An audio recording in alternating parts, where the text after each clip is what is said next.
propose de démarrer notre dernière petite séquence de cette première partie d'après-midi.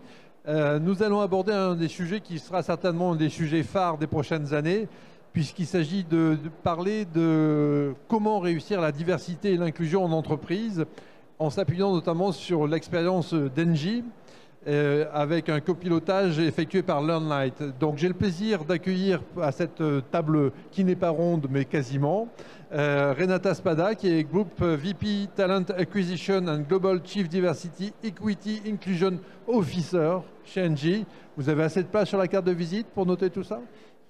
Super, merci d'être avec nous Renata, c'est un grand honneur que vous nous faites.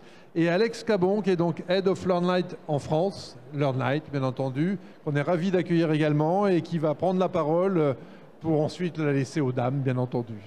À toi de jouer si tu veux bien. Vous m'entendez bien? Ouais. Vous avez un QR code aussi, on pourra répondre à toutes les questions quand on n'aura pas le temps ici après sur le stand, donc n'hésitez pas à le scanner pendant la présentation. C'est vraiment un honneur, un plaisir d'accueillir Renata Spada pour nous. Engie est un client qu'on valorise beaucoup depuis des années, mais surtout, ils ont une histoire très inspirante à raconter. Mais avant de donner la parole à Renata, je voudrais juste vous partager quelques statistiques alarmantes sur la situation du monde et de la communication. 12 000 $ par an et par employé, c'est ce que coûte aux entreprises qui n'investissent pas dans la formation linguistique, juste pour parler mieux les langues, pour avoir plus de vocabulaire dans des entreprises internationales qui sont dans le monde entier. C'est encore plus que ça, donc vous avez les sources ici de toutes nos recherches. Ça, c'est par rapport aux langues. Qui c'est qui savait ça déjà? Levez la main ceux qui savaient que ça coûte aussi cher pour une entreprise de ne pas investir en communication. La deuxième chose, c'est que on a besoin de comprendre les cultures différentes. Moi, par exemple, et Renata, on a 4 langues en commun, on communique en 4 langues et on voyage beaucoup dans le monde pour notre travail. Et ce n'est pas juste parler l'anglais, c'est vraiment savoir comment on s'adapte à d'autres cultures. Qui parmi vous n'est pas juste 100% français ici? Qui a une autre origine ou quelque chose? La moitié de la salle au moins. Donc on a besoin de comprendre les dimensions de la culture pour vendre. Ceux qui ne le font pas, ceux qui n'investissent pas en ça, ils ne pénètrent pas les marchés internationaux parce qu'ils ne comprennent pas les codes de culture. Des entreprises comme Walmart au Brésil ont fait n'importe quoi parce qu'ils n'ont pas compris qu'au supermarché au Brésil, on passe du temps et on veut s'apposer dans un café, on ne fait pas juste les courses. Des choses toutes bêtes mais qui ont coûté des milliards. Et en même temps, en interne aussi, Engie, par exemple, ils ont une business unit globale qui s'occupe de la coopération des fonctions support, qui travaille avec le monde entier. Et nous, on est en train de les aider à comprendre comment travailler avec différentes cultures aussi. Donc, c'est vraiment important d'investir là-dedans. C'est le deuxième problème. Et regardez un peu cette statistique. Moi, ça fait 19 ans que je travaille dans le thème du leadership, dans le thème du travail en équipe. Et pourtant, en 2023, le soft skill numéro 1 par les managers d'après Forbes, c'est ni le leadership, ni le travail en équipe. C'est la communication. C'est à ce point-là que on trouve que c'est important quand on rentre dans une entreprise, cette communication. Et c'est pour ça que nous, LearnLight, on a choisi, depuis 16 ans, on se dédie à ces 3 choses uniquement. On aide les entreprises à monter les compétences de communication pour leurs collaborateurs. Que ça soit linguistique, plus de 100 langues différentes avec 4000 professeurs, que ça soit interculturel, plus de 400 experts sur les différentes cultures du monde, et que ça soit soft skills, les compétences, comment est-ce qu'on communique avec impact, comment est-ce qu'on écoute, comment est-ce qu'on a de l'empathie. Ça a du sens pour tout le monde, vous me suivez? Ça, c'est qui on est, pourquoi on est là. Et bien sûr, on va parler de diversité et d'inclusion avec Renata, et moi, je suis convaincu qu'il y a un lien très fort avec la formation et la compétence de communication. Ça sera à vous d'en juger après son intervention. Mais ça, c'est 3 choses, 3 statistiques qui montrent à quel point est-ce que ça vaut vraiment, vraiment, vraiment le coup d'investir en compétences de communication. Regardez cette statistique. J'ai jamais vu une statistique comme ça en 19 ans de programme d'investissement de learning et development et de formation. 47% de rendement pour les actionnaires en plus. Un restaurant, ça a 10% de marge. Je veux dire, pour faire 47% de rendement pour les actionnaires en plus, c'est vraiment un changement radical entre les entreprises qui n'ont pas des bons communicateurs, n'ont pas investi, n'ont pas recruté, n'ont pas développé ces compétences, et celles qui se disent non, ben, on parle, on fait au mieux, c'est pas grave, c'est juste un élément, on n'a pas le temps.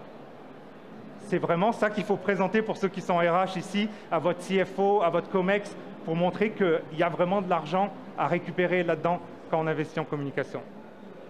Qui c'est ici qui a entendu parler de la guerre des talents ou de la difficulté à retenir des talents? Faites-moi un signe que je ne suis pas tout seul ici.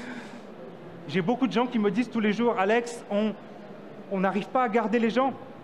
4,5 fois plus. 4,5 fois plus de rétention, de garder les gens qu'on recrute grâce aux investissements en communication. C'est ça l'impact que ça peut avoir d'investir dans un programme de formation. Et la dernière chose, service client. Qui c'est qui utilise Uber ici? Uber, le problème numéro 1, c'est quoi? Problème de communication. Quand il y a un problème qu'on n'est pas satisfait sur les étoiles. Eh bien, le service client, c'est 37% des cadres qui estiment que c'est clé pour le service client de développer ses compétences. Ce n'est pas que pour les commerciaux, ce n'est pas que pour des fonctions RH. Et donc, c'est pour ça que nous, LearnLight, on a une offre qui va d'un extrême à l'autre. On accompagne NG principalement en coach et premium pour les aider à les gens stratégiques qui ont vraiment besoin de parler une langue rapidement et efficacement. C'est surtout de l'individuel qu'on fait pour eux en mode coach. Mais on a aussi des entreprises qui donnent un e-learning à tout le monde, le LearnLight Live, avec des cafés tous les jours pour parler avec un professeur et un groupe de gens de différentes manières. Bien sûr, plus on avance là, plus c'est efficace et rapide, mais plus on fait là et plus c'est inclusif et pour tout le monde. Donc on a vraiment une gamme de customisation pour répondre à tous les besoins, à tous les budgets, à toutes les entreprises qui veulent développer leurs compétences de communication. Et donc avant de passer la parole à Renata, c'est juste quelques statistiques sur NG et notre travail sur les 2 dernières années. Ça fait plein d'années qu'on travaille ensemble, mais regardez, si c'était le baccalauréat, on aurait les félicitations du jury et bien plus en termes de satisfaction des professeurs qui coachent les apprenants de NG. Et ça, à la limite, on pourrait dire, c'est normal, vous avez des bons professeurs, vous les payez bien. Mais par contre, ça, à droite, c'est unique. Vous n'allez pas avoir beaucoup de gens qui ont les félicitations du jury aussi pour le e-learning. Les apprenants d'NG viennent faire leur cours hebdomadaire avec un prof de langue, mais après, ils passent 3h30 d'eux-mêmes sur notre plateforme pour étudier parce qu'ils en ont envie, en moyenne. Ça veut dire qu'il y a quelque chose de l'ordre du blended learning. Ce n'est pas juste du e-learning plus de la formation, c'est que les deux sont potentialisés de manière exponentielle pour que les gens aient envie de préparer leur classe et de travailler après la classe. Et avec ça, on fait un retour sur investissement incroyable. On arrive à apprendre des langues beaucoup moins chères que tout ce qui existe et beaucoup plus rapidement que tout ce qui existe et le donner à plus de gens. Donc c'est ça vraiment notre fierté sur les 2000 évaluations qu'on a eues sur quelques entités. Donc ça, c'est un petit peu du contexte. Et maintenant, j'aimerais donner la parole à Renata et lui demander de faire une petite introduction et dire quels ont été les résultats que vous avez réussi à avoir à NG dans la diversité et l'inclusion avec votre politique 50-50 pour commencer.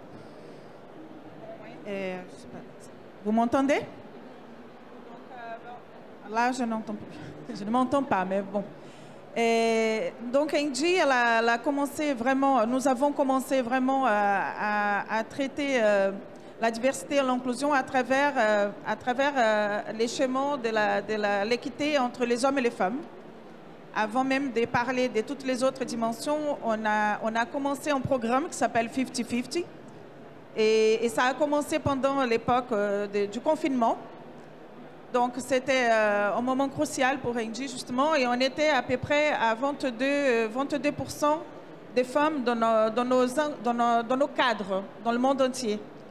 Et nous avons fixé un objectif, justement, pour arriver à au moins 40% des femmes dans l'encadrement à 2030. Et donc, pour arriver à cet objectif, il fallait commencer tout de suite, et il fallait construire donc tout un programme. Et là, ça passe justement par la formation et beaucoup de communication, donc tout à voir avec ce que tu dis. Et nous avons construit un programme et aujourd'hui, après 4 ans à peu près du programme, nous avons atteint 31%. Donc on est parti des 22% des femmes dans l'encadrement pour arriver aujourd'hui à 31% et notre objectif c'est 40% d'ici 2030. Donc c'est beaucoup d'efforts pour impulsionner tout ça, pour impulsionner une nouvelle culture et beaucoup d'efforts aussi de recrutement externe parce que c'est un des leviers importants pour augmenter le nombre de femmes dans l'encadrement. faut pas oublier qu'Engie, c'est une société d'énergie et nous avons beaucoup de métiers techniques, donc beaucoup de besoins d'ingénieurs. Et dans les écoles d'ingénieurs, il n'y a pas encore beaucoup de femmes. Donc, il fallait vraiment créer un environnement inclusif à l'intérieur du groupe pour que les femmes qui sont là puissent aussi évoluer et pour attirer les femmes qui sont à l'externe. Et donc, pour créer cet environnement, on a beaucoup investi sur la formation. La formation, pas seulement des femmes, mais aussi la formation des hommes. Donc, dès notre management, pas seulement du management, mais aussi les gens qui sont dans les terrains. Parce qu'il faut embarquer tout le monde dans cette nouvelle dynamique que nous avons créée chez Engie. Donc, voilà. Donc, les résultats maintenant sont concrets. Dans les recrutements, par exemple, on a passé des 28% des femmes dans les recrutements. Maintenant, nous sommes à 35,6%, presque 36%. Et tout ça parce qu'on a fait tout un travail avec les managements et avec nos recruteurs qui devraient aussi changer leur pratique des recrutements, des sourcing, pour pouvoir attirer une cible qui n'était pas notre cible tout d'abord. Hein. Et en fait, ce qu'on cherche, ce n'est pas les femmes, ce n'est pas les hommes, on cherche des compétences. Et donc, pour enlever les biais dans les recrutements et dans les décisions aussi des managers, il fallait investir dans l'éducation. Et c'est ça qu'on a fait. Wow. Voilà. Et tu peux leur dire, Engie a gagné la médaille de bronze. Ils sont 3e au niveau national au palmarès avec le pourcentage de femmes au plus haut niveau du leadership avec full PNL, avec vraiment Oui, exactement. Il y a tous les ans un palmarès du gouvernement français qui vérifie, ils auditent en fait toutes les entreprises du SBF 120, donc les 120 plus grandes entreprises listées en France. Et nous, même en étant une entreprise très technique, on a atteint la 3e place de ces palmarès. L'année dernière, on était en 10e. Et donc, il faut dire que tous nos compétiteurs sont derrière nous et même des entreprises qui sont beaucoup plus axées dans les services où il peut y avoir plus de femmes dans les managements, elles sont derrière nous. Donc, tout ça, c'est un vrai effort. Donc, ce sont des actions qu'on appelle affirmatives. On affirme que nous sommes là pour attendre la parité entre les hommes et les femmes dans l'entreprise. Et donc, nous mettons tout en place pour transformer la culture de nos managers, de nos employés, et aussi à influencer la société autour de nous. Parce que, comme je vous ai dit, notre cible de recrutement est très technique. Donc, on va beaucoup dans les écoles. Je suis aussi responsable des relations académiques pour parler de nos métiers, pour montrer aux jeunes filles qu'elles peuvent aussi rêver d'un métier technique. Donc, notre action n'est pas juste interne à l'entreprise, c'est aussi sociétal. Et voilà. Et il faut dire que le but d'Engie, notre raison d'être, c'est réussir la transition énergétique. C'est une ambition très, très difficile à atteindre et on ne peut pas l'atteindre avec juste la moitié de la population. Donc, nous faisons toute cette démarche aussi pour pouvoir construire les pools de talents qu'on aura besoin pour nos métiers de l'avenir. N'hésitez pas à poser vos questions. Pour l'instant, je pose les miennes, mais après on part sur les vôtres. Hein. Et donc, Renata, j'imagine qu'il y a eu beaucoup d'obstacles. On va parler des challenges en ce moment. Qu'est-ce qui a été difficile? Mais peut-être avant ça, qu'est-ce qui t'a motivé, toi, à prendre cette bataille et à donner toutes tes énergies pour faire ça? Quel a été le déclencheur pour toi de ce processus? Bon, donc pour moi, c'était simplement parce que moi-même, je suis une femme. J'ai vécu beaucoup de choses dans le milieu industriel. J'ai travaillé dans plusieurs entreprises, en fait, avant Engie. Et je sais que si on ne fait pas quelque chose de façon volontaire, on ne va pas changer les choses. Et quand j'ai vu qu'il y avait un fort engagement du management à faire cette transformation, et moi, j'avais les moyens de le faire avec mes compétences, je suis entrée dedans. Et je peux vous dire, je ne faisais pas juste mon travail pendant les heures du travail, j'ai fait beaucoup de choses pendant mes heures de sommeil, parce que ce n'était pas juste pour l'entreprise que je l'ai fait, je fais pour une conviction personnelle, et pas juste pour les femmes, je fais aussi pour les hommes, je fais aussi pour mon enfant qui est un garçon, j'ai un garçon et une fille, et je fais aussi pour mon fils, parce que lui aussi, il peut aussi oser être sensible, il peut aussi oser montrer ses émotions. Et si on fait ça pour les femmes, on va aussi améliorer l'environnement de travail aussi pour les hommes et pour tout le monde. Donc c'est pour ça que je l'ai fait. Et quels ont été les principaux obstacles? Qu'est-ce qui a été dur pour toi dans ces 4 ans, je ne sais plus combien d'années? Il y en a eu beaucoup.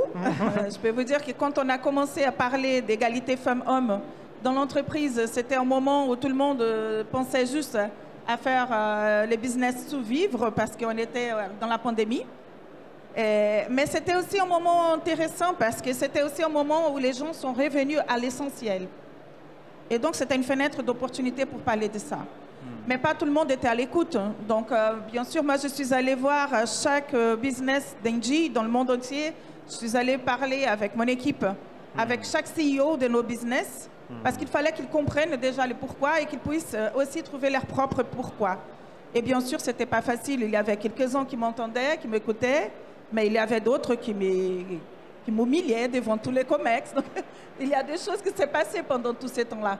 Mais l'important, c'est qu'on avait toujours les supports du top management.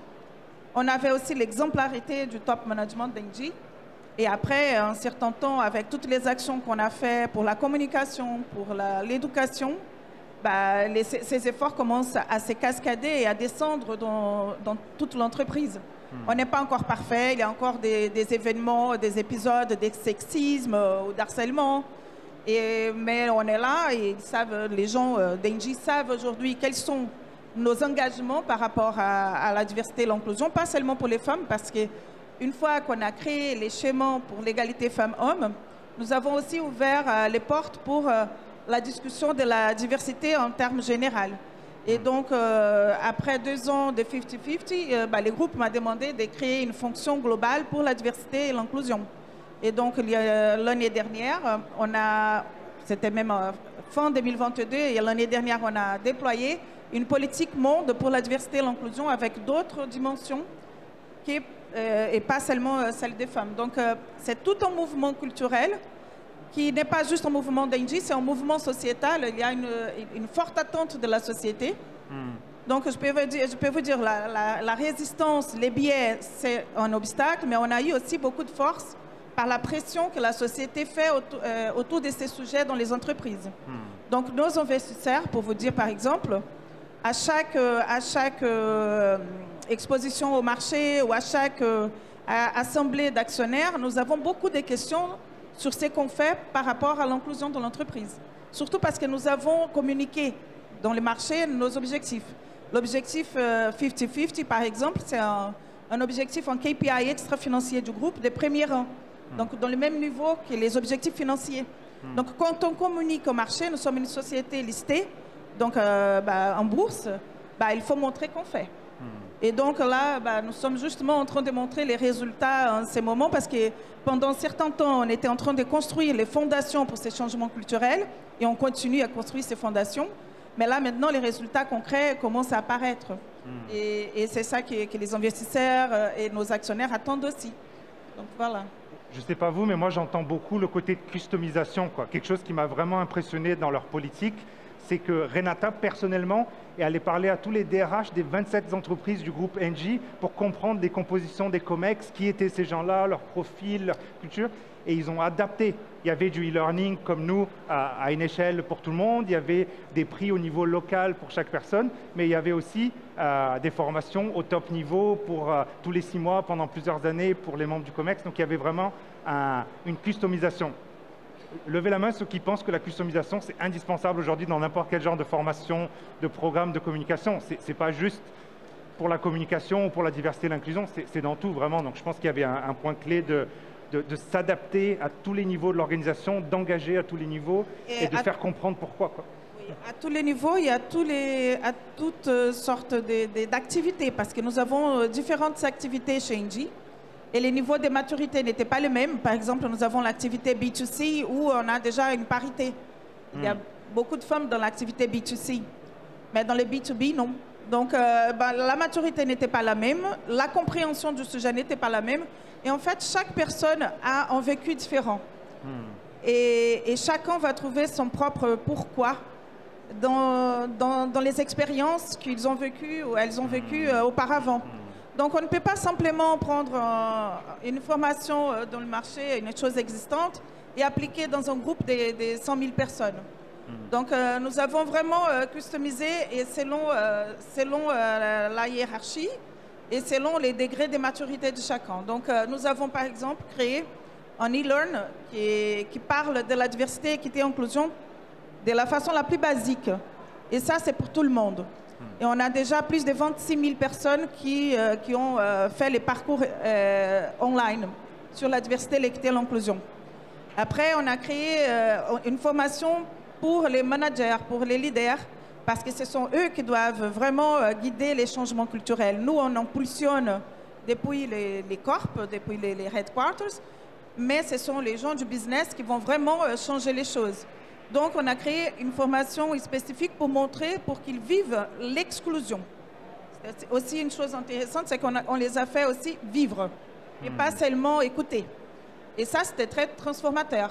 Donc là, c'était une formation pour qu'ils apprennent quelle est la perspective d'une personne qui se sent exclue d'une équipe, d'un département ou même d'une entreprise, pour qu'ils puissent agir contre l'exclusion de l'entreprise. Nous avons aussi créé des programmes de coaching pour les femmes et pour les hommes. Et d'abord séparément, parce que les sujets ne sont pas les mêmes. Et nous avons fait ça, comme tu as dit, on les a customisés parce qu'il n'y avait pas ce qu'on voulait dans le marché. Et donc, il y avait quelques thèmes qu'on voulait discuter avec nos femmes, il y avait quelques thèmes qu'on voulait discuter avec nos hommes. Et il n'y avait pas une formation comme ça dans le marché, donc on l'a créé avec une société qui est une entreprise sociale, qui est militante du sujet et qui a beaucoup de connaissances du sujet. Et donc voilà, on a fait avec eux et on a amélioré ces programmes au fur et à mesure qu'on avait des feedbacks. Aujourd'hui, il est vraiment optimal parce que les NPS qu'on reçoit, c'est proche du 100 ou 100. Donc un NPS 100, c'est vraiment difficile d'attendre. Et si on l'attend, c'est parce qu'on l'a customisé. Et pour les hommes, pareil, après c'est un programme de coaching. Après, ils ont aussi des sessions de coaching individuel. 3 sessions, ils ont droit à des sessions individuelles pour continuer à discuter du sujet et à se transformer pour pouvoir mener les changements dans l'entreprise. Et une autre chose importante qu'on a mis en place l'année dernière, c'est les Gender Dialogue. Les Gender Dialogue, on prend les gens qui ont fait cette première formation de coaching, des coachings collectifs et individuels, et on les met ensemble, les hommes et les femmes, pour discuter de comment, d'abord pour s'entendre, savoir qu'est-ce que les hommes pensent de ces changements culturels en entreprise et qu'est-ce que les femmes vivent en entreprise, ont toujours vécu. Et donc, en dialoguant, nos leaders, ils trouvent les moyens d'échanger les restes de l'organisation ensemble. Donc, c'est aussi un programme fédérateur entre les hommes et les femmes, parce que c'est comme ça qu'on va réussir l'égalité, et pas seulement à travers un côté ou l'autre. On a besoin des deux ailes de l'humanité, ça c'est sûr, travailler ensemble. Quelques questions du public. Après, notre stand est juste ici. Renata restera 30 minutes dans le stand pour répondre aux différentes questions qui ne sont pas encore répondues, mais j'ai pris les trois vite fait. Comment la formation interculturelle permet la meilleure intervention, progression des différents profils dans l'entreprise? Ce que je peux vous dire, c'est qu'on travaille déjà avec les expatriés depuis 16 ans, donc ceux qui vont dans un nouveau pays, qui doivent vraiment tout comprendre, parler la langue. Et pour eux, c'est évidemment clé, c'est des millions d'euros en jeu. Mais aujourd'hui, on fait des programmes qui sont travaillés avec des cultures différentes, mais plus amples, pas sur une culture spécifique. Et c'est le genre de choses avec des assessments où plusieurs personnes d'Engie ont pu voir qu'ils étaient plus compatibles avec l'Amérique latine ou avec l'Asie ou avec l'Allemagne ou avec les États-Unis, où est-ce qu'il y avait des drapeaux rouges sur attention, il faut se préparer. Si moi, je suis par exemple brésilien à moitié, vous voyez que je souris beaucoup, je bouge beaucoup. Dans certaines ambiances, je me contiens plus et je m'adapte plus pour être plus à l'aise. Donc ce genre de perception, ça aide à progresser les gens dans l'entreprise et les profils. Je ne sais pas si tu veux ajouter sur cette question l'interculturel. L'interculturel, c'est très important parce que, comme j'ai dit, mais ce n'est pas juste l'interculturel, c'est aussi prendre les personnes comme un être unique. Et donc, bien sûr que l'interculturel est très important, il faut le prendre en compte, mais pas tous les Brésiliens vont réagir de la même façon, pas tous les Français vont réagir de la même façon. Donc, il faut aussi prendre l'unicité de la personne en compte. Voilà, c'est ça. On commence avec la courbe de Gauss de chaque culture, on a 80% des données, puis après on customise à chaque profil psychologique. C'est ça le soft skill. Hors de l'inclusion des femmes, quelle autre initiative avez-vous sur diversity, equality, inclusion and belonging? Quelle autre initiative sur les... Ouais. Oui, bon, donc les autres dimensions qu'on traite là, qui sont prioritaires pour Engie aujourd'hui, c'est l'handicap. Donc, par exemple, cette année, c'est l'année que nous allons mettre beaucoup d'accent sur l'inclusion des personnes en situation de handicap, parce que nous avons l'objectif d'attendre dans les pays où il y a une imposition légale, on a l'objectif d'attendre au moins le minimum légal. Peut-être qu'on va avoir besoin de 2 ans par une année, mais donc l'handicap, juste une dernière, les diversités des origines. Dans les origines, c'est la nationalité, mais aussi l'insertion sociale, la couleur de peau et l'ethnicité. Donc il y a des initiatives aussi pour l'inclusion des personnes qui sont éloignées de l'emploi, par exemple. Il y a les générations, on a tout un projet maintenant pour faire une politique intergénérationnelle, et ça inclut aussi les seniors, pas seulement les jeunes. Et l'orientation sexuelle et identité des genres, donc les personnes LGBTQ+, qui font aussi partie de nos priorités en termes d'inclusion. Voilà. Et juste rapidement, une dernière question avant qu'on aille au stand. Quelles sont, selon vous, les autres actions, autres que la formation, à mettre en place pour développer une politique de diversité dans un milieu industriel, par exemple? Juste moi répondre de mon côté, le blended learning. Le blended learning, ce n'est pas juste un e-learning et des cours de formation, c'est vraiment intégrer tout ce parcours, comme on fait nous chez LearnLight, qui fait que des gens apprennent une langue beaucoup plus rapidement et qui leur donne envie, avec du coaching, avec de la customisation de choses qui les intéressent, avec de l'interaction avec d'autres personnes, comme la speaker avant disait. Donc il y a vraiment, la formation c'est juste un des blocs, mais il y a vraiment tout ça autour. La formation, c'est juste un des blocs. On a parlé plus de formation parce que c'est l'objet de ces salons, mais il y a beaucoup d'autres étapes. Par exemple, impliquer votre top management. Il faut que les top managers de vos groupes parlent et soient exemplaires. Autre chose, c'est bannir toutes sortes de discriminations. Il faut la tolérance zéro sur toutes sortes de discriminations afin de vraiment être engagé dans une culture inclusive. Donc, ça passe par l'exemplarité, ça passe quelquefois par la sanction des comportements inappropriés. Donc, tout ça compte, mais il y a beaucoup d'autres choses importantes pour construire une politique et une culture d'inclusion dans une entreprise. Mais la formation est primordiale, c'est sûr. On peut l'applaudir. Merci beaucoup. Merci à tous les deux pour cette intervention brillante et bien enlevée et bien communiquée. Merci.